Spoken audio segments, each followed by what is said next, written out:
Наряду с предприятиями и учреждениями района в эти дни подводят итоги своей работы советы и администрации сельских поселений района. Так, свое отчетное заседание провели и в Яркеевском сельском совете. В его работе принимали участие депутаты совета, представители и руководители различных организаций. Глава Яркеевского сельского поселения Ранис Шарипов выступил сразу по двум основным вопросам повестки дня, первый из которых был посвящен деятельности совета сельского поселения. Далее речь шла о работе, проделанной администрацией сельского поселения в течение прошедшего года. Здесь Ранис Рафаисович подробно остановился на каждом аспекте жизни поселения. Это и дорожное строительство, и благоустройство, и жилищно-коммунальная, социальная сфера и многие другие. Муниципальное образование сельского поселения Яркеевского сельсовета расположено на территории общей земельной площадью от 1872 гектара. Общая численность населения составляет 9299 человек. Количество дворов более 4000. Количество семей около 4100. Ведется целенаправленная работа по благоустройству. В этом вопросе основной упор делается на ремонт дорог. В отчетном году заасфальтировали улицы Советская протяженностью 1,3 км, улицы Куйбышева и переулок Куйбышева протяженностью 1,8 км, улица Светлого протяженностью 0,6 км, улица Красноармейская протяженностью 0,4 км, улица Тимирязева протяженностью 1,5 км, улица Пушкина протяженностью 0,6 км.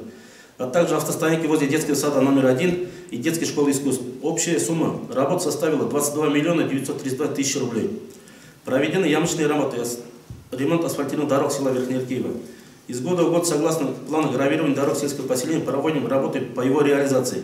Наше сельское поселение активно принимает участие в муниципальной программе формирования современной городской среды. В отчетном году по этой программе проведена работа по устройству пешеходных дорожек по улице Худобережно-Камустийская, 50 лет октября, Ленина-Камустийская и улица Ленина. Установлены скамейки и урны освещения. Общая площадь работ составила 4433 квадратных метров. Сельское поселение 6-й год подряд активно участвует в республиканской программе поддержки местных инициатив. В целях реализации этой программы и инициативы самих жителей в 2020 году были проведены капитальный ремонт светофоров путем замены имеющих на новые и установлены новые на пересечении улицы Красноармейской и Пушкина.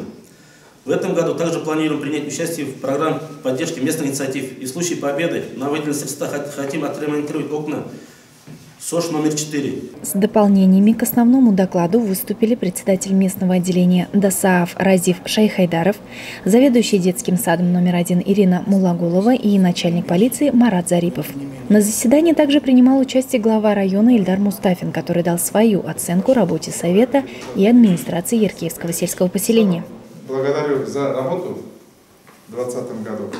Не менее сложный год в этом году предстоит. Желаю всем здоровья, чтобы мы вышли снова победителями и по болезни, и по благоустройству, и по оформлению, и подготовились ко всем праздникам. В этом году ждем всех праздников, они все будут в этом году, вплоть до Сабантуя.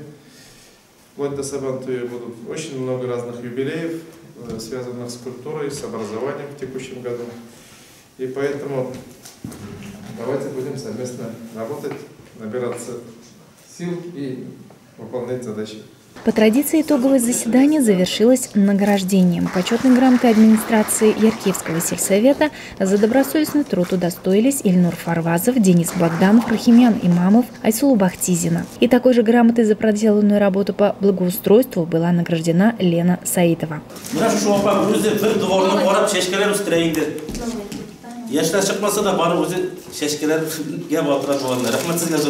Все предложенные в проекте заседания решения были единогласно приняты депутатами Совета сельского поселения Яркеевский сельсовет. Работа администрации сельского поселения за 2020 год была признана удовлетворительной.